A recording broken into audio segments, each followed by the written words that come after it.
नष्ट कर देता है। अर्थात संसार में होते तो सब हैं, लेकिन हम उनसे प्रभावित नहीं होते। वो ताप कौन कौन से हैं? दैहिक, दैविक और भौतिक। तो कहा तापत्रय विनाशाय, वो परम पिता परमात्मा जो 3 प्रकार के तापों को नष्ट करने वाला है, दैहिक, दैविक और भौतिक। ऐसे कृष्ण स्वरूप परम पिता परमात्मा को हम सब नमस्कार करते हैं। उसका स्वरूप कैसा है? बड़े बड़े योगी, यति, ज्ञानी, विज्ञानी, आचार्य, धर्माचार्य निरंतर जिनके गुण का गान करते रहते हैं। नारद जी जैसे, सुखदेव जी जैसे, व्यास जी जैसे मनीषी जिनके नाम का निरंतर स्मरण करते रहते हैं, ऐसा वो सच्चिदानंद स्वरूप परम पिता परमात्मा कहां है? उसको ढूंढिए। यहां हम जिसकी खोज करते हैं वो नहीं है। तो आनंद की खोज करना है तो परम पिता परमात्मा का स्मरण करना है। क्योंकि यहां जैसे ही आप एक कदम आगे बढ़ाएंगे तो जैसे समुद्र मंथन के समय पहला रथ क्या निकला? विष निकला। वैसे ही कर्म क्षेत्र में जैसे हम आगे बढ़ते हैं तो कर्म क्षेत्र की स्थिति क्या होती है? वहां सबसे पहले क्या होगा? कोई न कोई बाधा आकर के खड़ी हो जाएगी। और बाधा से अगर आप भयभीत हो गए, डर गए, तो आप आगे नहीं बढ़ सकते। इसीलिए जब हम आगे बढ़ते हैं तो बाधा आती है तो वहां किसकी आवश्यकता होती है? धैर्य की आवश्यकता होती है। और जब धैर्य होगा, धैर्य के साथ क्षमा की आवश्यकता होती है। धति क्षमा दमो अस्तेयम शौचम इंद्रिय निग्रह धीर विद्या सत्यम अक्रोधो दशकम धर्म लक्षणम। क्योंकि कर्म क्षेत्र में इतनी विविधताएं हैं, इतनी बाधाएं हैं, इतने संकट हैं, इतनी समस्याएं हैं कि पग पग पर आपको उनका सामना करना है।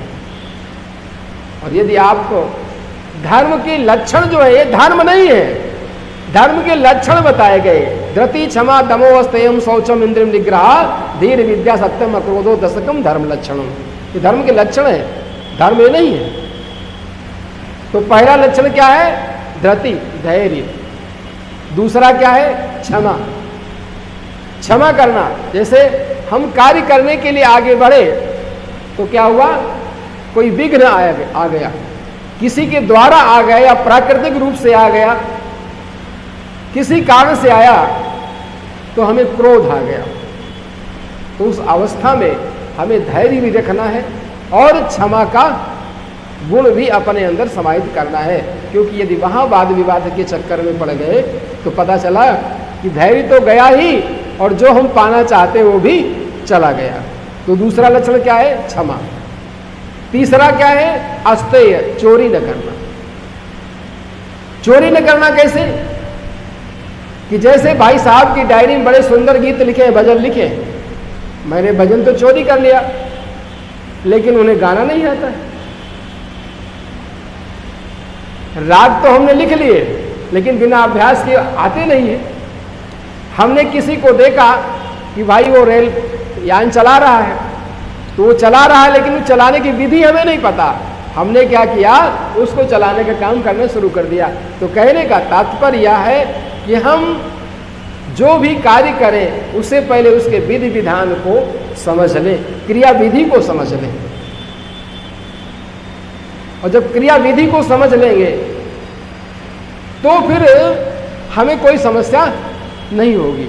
और क्रिया विधि नहीं जानते होंगे तो थ्योरी के रूप में पढ़ लिया जाए, ये क्लच है, ये गियर है, ब्रेक है, जब सड़क पे भीड़ हो तो गियर बदल लेना और क्लच दबा लेना, ब्रेक लगा देना, तो ऐसे गाड़ी चलने वाली नहीं है। उसके लिए व्यवहारिक ज्ञान आवश्यक है। और शौचम अर्थात पवित्रता। पवित्रता दो प्रकार की है, बाह्य पवित्रता और आभ्यंतर पवित्रता, बाहरी और भीतरी पवित्रता।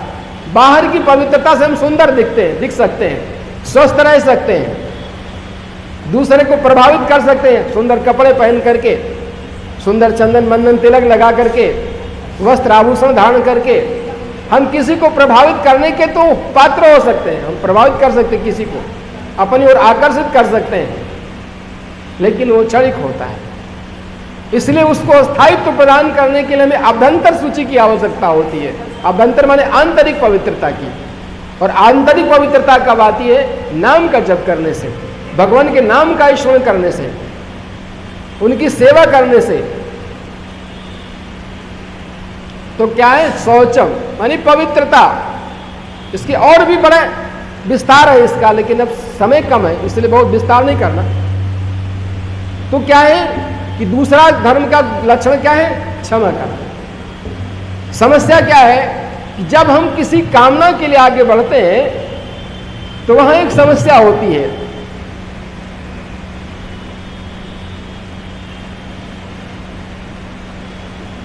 कि जब हम ध्यायते विषयान पुंसः संगस्तेषु उपजायते संगात् संजायते कामः कामात् क्रोधो विजायते क्रोधात् उद्भव समोह समोहात् स्मृति विभ्रमा स्मृति बद्धात् बुद्धिनाशो बुद्धिनाशात् प्रणश्यति।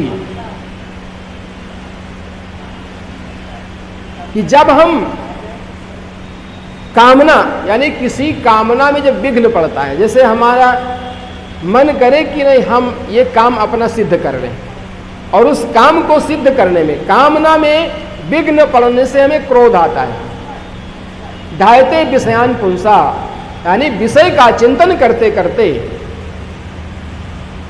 मनुष्य उसके प्रति मोहित हो जाता है, और कामना में विघ्न पड़ने पर उसे क्रोध आता है। और जब कामना में विघ्न पड़ने से उसको क्रोध आता है तो सम्मोहित हो जाता है, फिर उसी वस्तु के प्रति, उसी व्यक्ति के प्रति, उसी अवस्था के प्रति। जैसे कोई व्यक्ति सामने बैठा हो और उसने कोई ऐसा अपराध छोटा बड़ा कर दिया हो, तो आपका जो मस्तिष्क है सब ओर से जो आपका विचार मन वही लगेगा कि इसने ऐसा अपराध किया क्यों, फिर आपको क्या करने से भूल जाएंगे। वो सम्मोहन की स्थिति हो गई। उस अवस्था में बुद्धि नष्ट हो जाती है, और जब बुद्धि नष्ट हो जाती है तो व्यक्ति स्वयं नष्ट हो जाता है। इसलिए इन धर्म के लक्षणों को धारण करना भी आवश्यक है। फिर कहा इंद्रिय निग्रह, जो हमारी ज्ञान इंद्रियां हैं, कर्म इंद्रियां हैं, एक मन है, पंच महाभूत है, तो जो हमारी ज्ञान इंद्रियां हैं इन पर भी नियंत्रण आवश्यक है, नहीं तो समस्या खड़ी होती है। जैसे एक महात्मा जी जा रहे थे, एक सज्जन, तो एक बगीचे के पास गए, देखा तो बहुत सुंदर उसमें आम लगे हुए हैं। तो आम को देखा तो खाने का मन हुआ। खाने के लालच में बगीचे में उन्होंने प्रवेश किया, आम तोड़ा, खाया। खा के जब चलने लगे तो जो बगीचे का बागवान था वो आ गया, रोका, कहा रुको, तुम्हारे आम कैसे तोड़े, तुम्हारी हिम्मत कैसे हुई इस समय चोरी करने की। उसने 5-6 डंडे इनके पीठ पे मारे।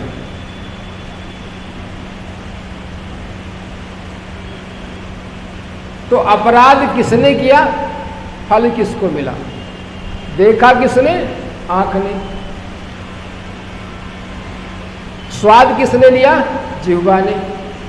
रखा किसने? पेट में। मार किसने खाई? पीठ ने। तो इसीलिए हमें इंद्रियों पर भी नियंत्रण रखना है, उन्हें भी मर्यादा में चलने के लिए निरंतर प्रयत्न करते रहना है। और इसके बाद बुद्धि, मति जिसे कहते हैं, तो बुद्धि भी आवश्यक है, लेकिन केवल बुद्धि से काम चलने वाला नहीं है। बुद्धि के साथ में विवेक की भी आवश्यकता है। कि बुद्धि तो है, ज्ञान तो बड़ा है, लेकिन उस ज्ञान का प्रयोग कहां करना है। हम सृजनात्मक कार्य में उस ज्ञान का प्रयोग करते हैं या विध्वंसक कार्य में करते हैं, इसके लिए विवेक होना जरूरी है, ज्ञान होना जरूरी है। विद्या, ये भी धर्म का लक्षण है, क्योंकि यदि विद्या नहीं होगी आपके पास तो कार्य कारण को आप नहीं समझ पाएंगे। और उसके बाद सत्य, और उसके बाद क्रोध न करना, ये 10 धर्म के लक्षण हैं।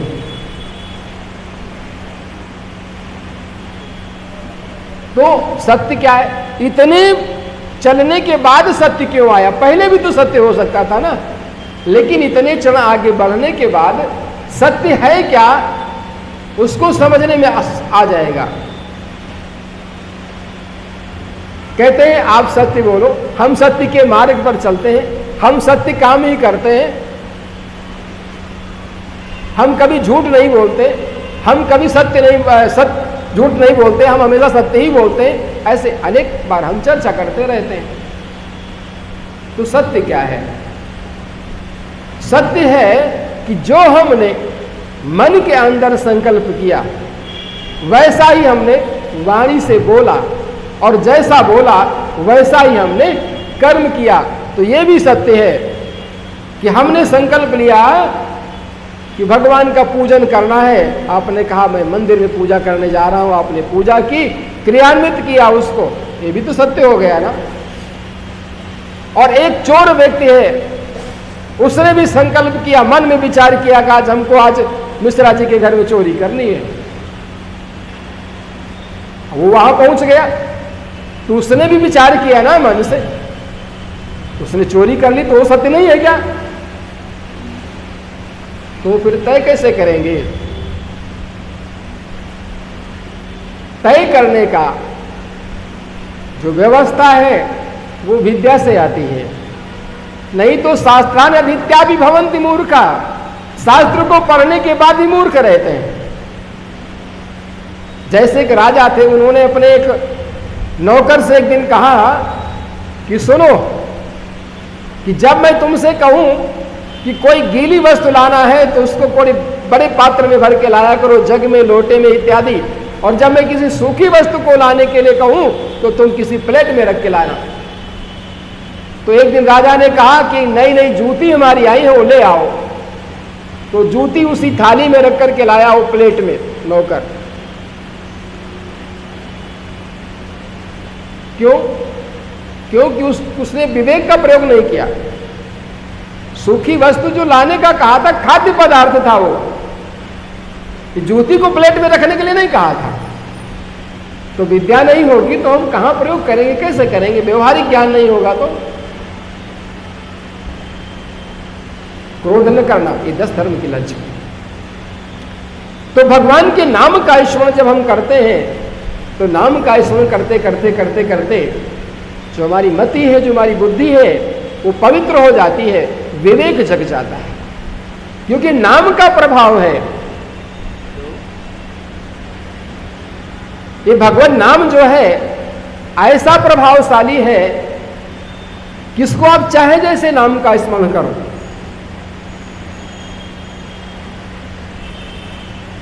तुलसीदास जी कहते हैं,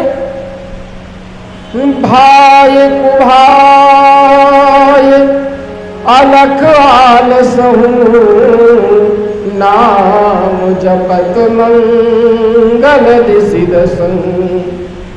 चाहे आप भाव से जप करो, चाहे कुभाव से जप करो, चाहे आलस में जप करो, चाहे क्रोध में जप करो, लेकिन निरंतर जप करो तो आपका कल्याण हो जाता है, क्योंकि भगवान नाम में जो तारक क्षमता है वो आपका कल्याण कर देती है।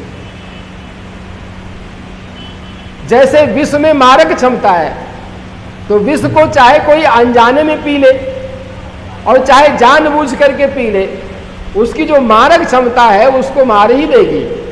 वैसे जो भगवान नाम की जो चर्चा है वो तारक क्षमता है उसके अंदर, तो वो चाहे जैसे उनके नाम का आप स्मरण करिए, उनसे आपको भय से, क्रोध से, तमाम प्रकार की संकटों से, समस्याओं से आपको मुक्ति मिल ही जाएगी। इसलिए कहते हैं भगवान नाम सदा मधुर है, इसलिए उसको जपते रहना। मन की पवित्रता के लिए भी, हृदय के विकारों को दूर करने के लिए भी, भगवत प्राप्ति के लिए भी और लोक कल्याण के लिए भी, इहलौकिक और पारलौकिक दोनों साधनों को करने के लिए भी। तो ऐसे ही जो हमारी श्रीमद् भागवत महापुराण की कथा है, जितनी भी कथाएं हैं, चाहे राम कथा हो, चाहे कृष्ण की कथा हो, चाहे देवी जी की कथा हो, कोई भी हो, सब के सब में ऐसा ही अद्भुत प्रभाव है कि जिनको सुनने मात्र से, नाम स्मरण से हमारा कल्याण होता है। जैसे आप देख रहे हैं आपके सामने पंखा चल रहा है, तो पंखा को चलाने वाली शक्ति कौन है? विद्युत धारा है। विद्युत धारा का कल्याणकारी प्रयोग क्या है? बल्ब भी जलता है, पंखा भी चलता है, एसी भी चलती है, आप भोजन भी बना सकते हो, पानी भी गर्म कर सकते हो, मोटर भी चला सकते हो। लेकिन यदि इसको आप स्पर्श कर लें तो ये करंट मारेगी ही, इससे आप बच नहीं सकते, क्योंकि ये इसका स्वभाव है। और जब करंट मारेगी तो उससे जो आपको हानि होगी वो उसका प्रभाव होगा। जैसे जल का स्वभाव क्या है? गीला करना। तो जल को चाहे आप जानबूझ के ऊपर डाल लो और चाहे अनजाने में पड़ जाए, आप तो गीले हो जाओगे, भीग जाओगे। तो वैसे ही भगवान नाम की जो चर्चा है, निरंतर जब उसके नाम का जप करते रहो, उनके नाम का स्मरण करते रहो, श्रवणम कीर्तनम विष्णु स्मरणम पाद सेवनम अर्चनम वंदनम दास्यम सख्यम आत्मनिवेदनम, ये सब करते करते करते करते आपका कल्याण हो ही जाएगा। इसीलिए वेदव्यास जी कहते हैं, सच्चिदानंद रूपाय विश्वोत्पत्त्यादि हेतवे तापत्रय विनाशाय श्री कृष्णाय वयम नुमः। ऐसा वो करते हैं। तो भगवान का नाम कैसा? बड़ा मधुर है।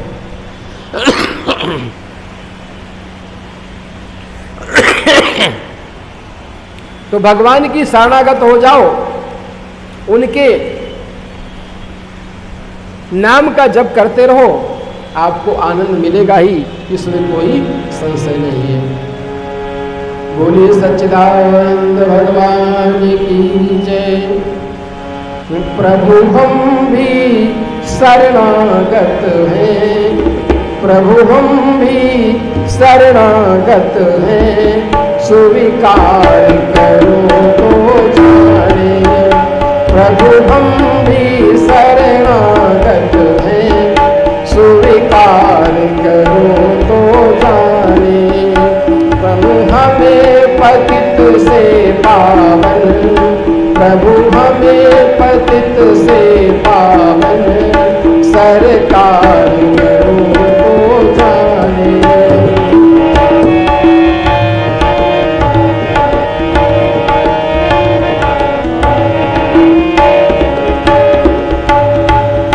ज्ञानी जन तो ज्ञानी तुम में तन में है, ध्यानी भी तुम में लय है।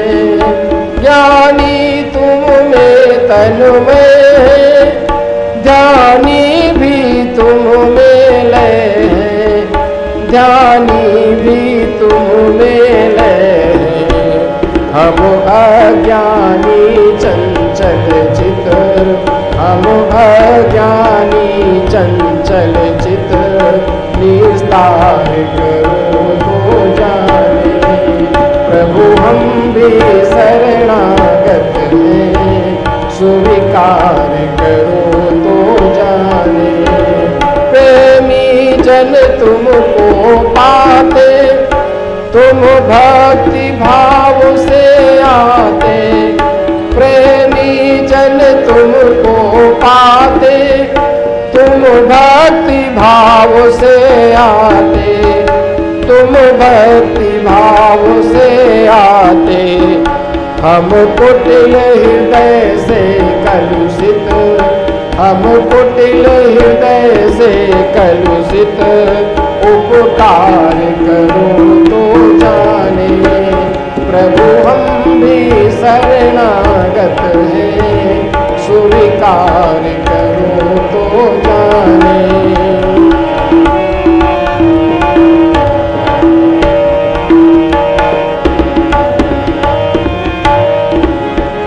मुख से क्या तुम्हें सुनाए, हम कैसे तुमको पाए। मुख से क्या तुम्हें सुनाए, हम कैसे तुमको पाए, हम कैसे तुमको पाए, अगणित अपराध किए हैं, अगणित अपराध किए हैं, उद्धार करो तो जाने, अगणित अपराध किए हैं, उद्धार करो तो जाने।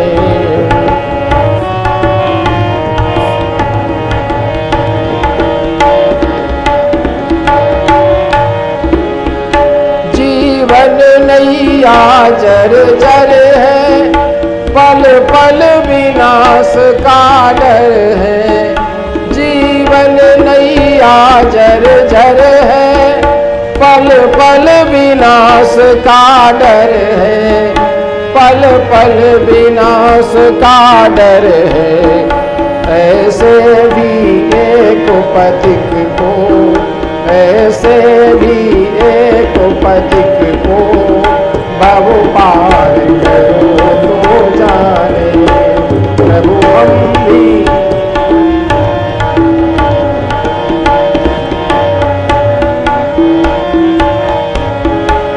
प्रभु हम भी शरणागत हैं, स्वीकार करो तो जाने, प्रभु हम भी शरणागत हैं, स्वीकार करो तो जाने, स्वीकार करो तो जाने, स्वीकार करो तो जाने।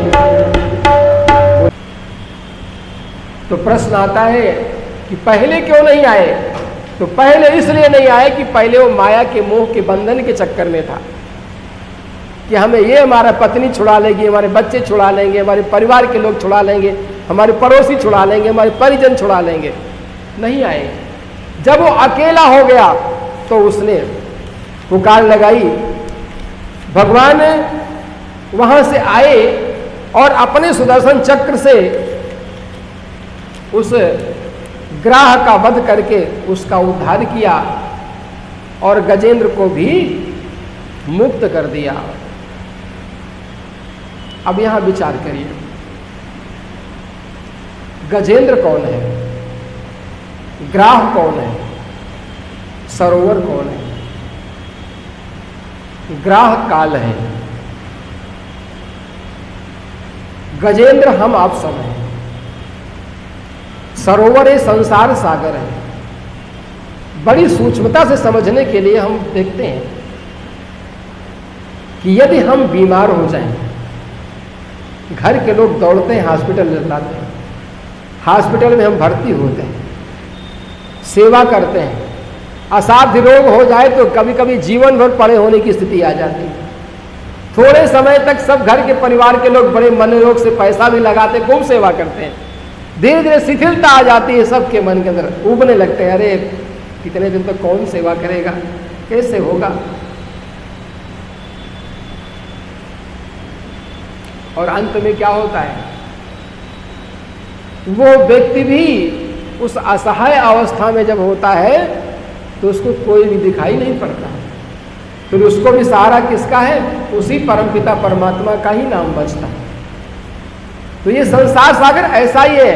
गजेंद्र मोक्ष की कथा हमें सिखाती है कि हमें शरीर चाहे जितना बलशाली मिल जाए, चाहे जितने हम धन संपन्न हो जाएं, चाहे जैसे हम वैभवशाली हो जाएं, चाहे जितना बड़ा हमारा परिवार हो जाए, चाहे जितना हमारे पास साधन हो जाए, लेकिन परमपिता परमात्मा को कभी भूलना नहीं चाहिए। उनके नाम का स्मरण करते ही रहना चाहिए, क्योंकि अंत में वही जो है हमारे उद्धारक होते हैं, संसार में और कोई सहायक हमारा नहीं है। इसलिए यदि हम चाहते हैं कि हमें सद्गति मिले तो हमें अपनी मति को भी ठीक रखना होगा और भगवत कृपा उसके ऊपर हो जाए, जिसको मरते समय सद्बुद्धि प्राप्त हो और उसकी सुमति मिल जाए। उसकी जो सुमति मिलेगी तो भगवत चिंतन होगा। जब भगवान चिंतन होगा तो ये जो संसार है कि क्या बताएं, प्लाट तो खरीदा था लेकिन अभी हम बनवा नहीं पाए, हमने बिटिया के उसमें अकाउंट में इतना जमा किया था लेकिन हम 5 लाख जमा करना चाहते थे, नहीं जमा कर पाए, हम उनको ये देना नहीं दे पाए, अभी ये करना। इससे आप मुक्त हो जाएंगे, भगवान नाम का चर्चा करते रहेंगे, क्योंकि जीवन में से कोई अंत नहीं है।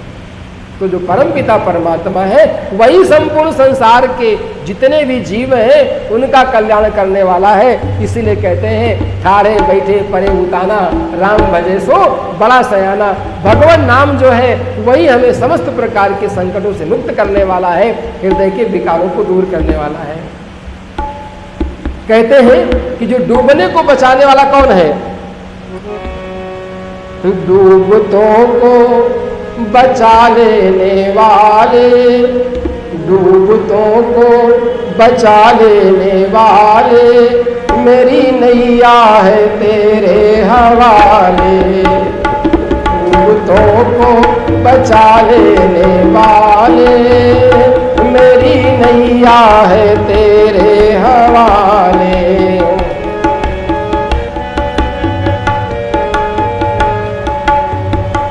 लाख अपनों को मैंने पुकारा, लेकिन सब कर गए हैं किनारा। लाख अपनों को मैंने पुकारा, लेकिन सब कर गए हैं किनारा। और देता न कोई दिखाई, और देता न कोई दिखाई, सिर्फ तेरा ही अब तो सहारा। कौन तुझ बिन भंवर से निकाले, कौन तुझ बिन भंवर से निकाले, मेरी नैया है तेरे हवाले। डूबतों को बचा लेने वाले, मेरी नैया है तेरे हवाले। जिस समय तू बचाने पे आए, आग से भी बचा कर दिखाए। जिस समय तू बचाने पे आए, आग से भी बचा कर दिखाए। जिस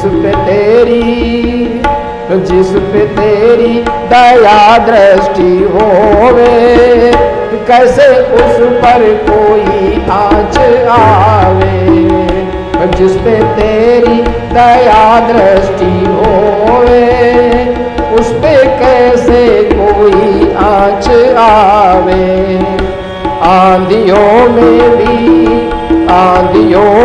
भी तू ही संभाले, मेरी नैया है तेरे हवाले। आंधियों में भी तू ही संभाले, मेरी नैया है तेरे हवाले। पृथ्वी सागर और पर्वत बनाए, पृथ्वी सागर और पर्वत बनाए। तूने धरती पे दरिया बहाए, पृथ्वी सागर और पर्वत बनाए। तूने धरती पे दरिया बहाए। चांद सूरज करोड़ों सितारे, चांद सूरज करोड़ों सितारे। फूल आकाश में भी खिलाए। चांद सूरज करोड़ों सितारे, फूल आकाश में भी खिलाए। तेरे सब काम जग से निराले, तेरे सब काम जग से निराले। मेरी नैया है तेरे हवाले, तेरे सब काम जग से निराले। मेरी नैया है तेरे हवाले।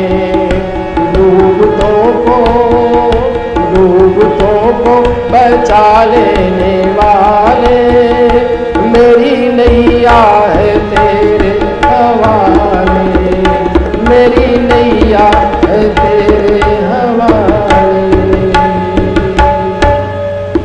तो भैया देखिए, इस संसार में आए हैं तो भगवत नाम की चर्चा करते रहिए। जैसे भी बने, ठाड़े बैठे परे उताना, राम भजे सो बड़ा सयाना, भाई कुभाए अलग आलस हूँ, और नाम जपत मंगल दिशि दसहूँ। और भैया देखो, ये भगवत कथा ऐसी है कि इसको चाहे दिन रात कहो, चाहे जीवन भर कहते रहो, ये कभी समाप्त होने वाली नहीं है। और जिसकी जैसी मति है, जिसकी जैसी बुद्धि है, जिसने जैसा समझा है, जिसने जैसा पढ़ा है, जिसने जैसा अनुभव किया है, अपनी अपनी मति के अनुसार भगवत कथा कहते हैं। राम कथा के हेतु अनेका, परम विचित्र एक ते एका। इसलिए प्रपंच में मत पड़िए, बस सब तज भजन करो दिन राती। जितना भी है, जो भी समय मिल जाए, आधा घंटा, 1 घंटा, 2 घंटा, करो भगवान के नाम का स्मरण। इसलिए ये जो परम पिता परमात्मा है, जिसके हम सच्चिदानंद स्वरूपाय विश्वोत्पत्त्यादि हेतवे तापत्रय विनाशाय श्री कृष्णाय वयं नमः जैसे प्रार्थना करते हैं। क्योंकि संसार क्या है, तेजो वारि मृदाम यथा विनिमयो यत्र सर्गो मृषा। जिस प्रकार से हम गर्मी अधिक होती है तो उसमें क्या होता है, हम देखते क्या है कि कुछ दूर पर सड़क पर जल भरा हुआ दिखाई पड़ता है गर्मियों में, जब तेज धूप होती है, लेकिन थोड़ा आगे बढ़ते तो वहां जल नहीं होता। तो जिस प्रकार से हवा और सूर्य के प्रकाश के मिल जाने से जल में थल का अनुभव होता है और थल में जल का अनुभव होता है, उसी प्रकार से इस संसार सागर में हमें जो होता है वह दिखता नहीं है, और जो दिखता है वह होता नहीं है। इसलिए ये जो त्रिगुणमयी सृष्टि है ना, तेजो वारि मृदाम यथा विनिमयो यत्र सर्गो मृषा, उसी प्रकार से त्रिगुणमयी सृष्टि मृषा है, मिथ्या है, झूठ, यहां कुछ नहीं है।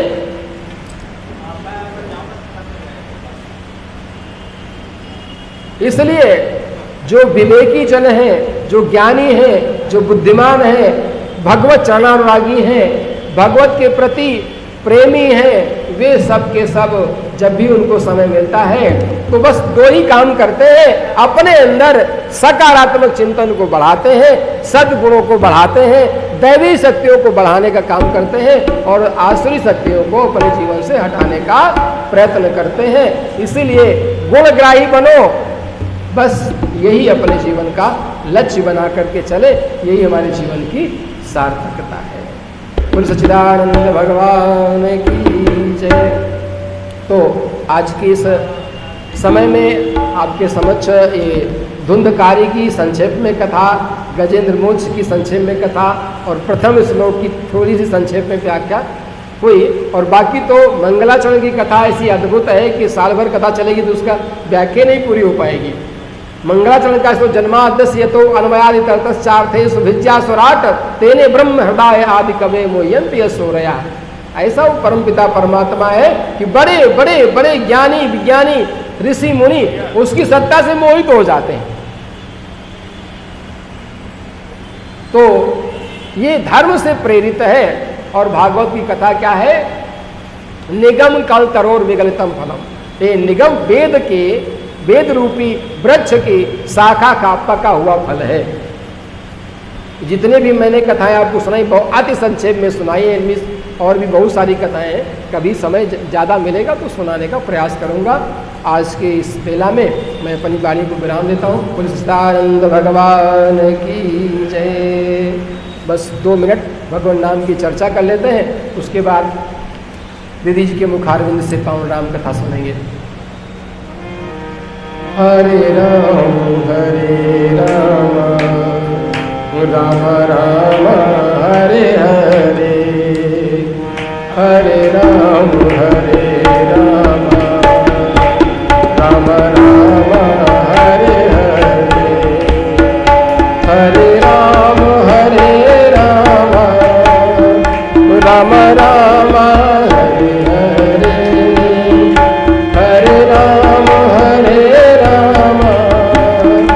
राम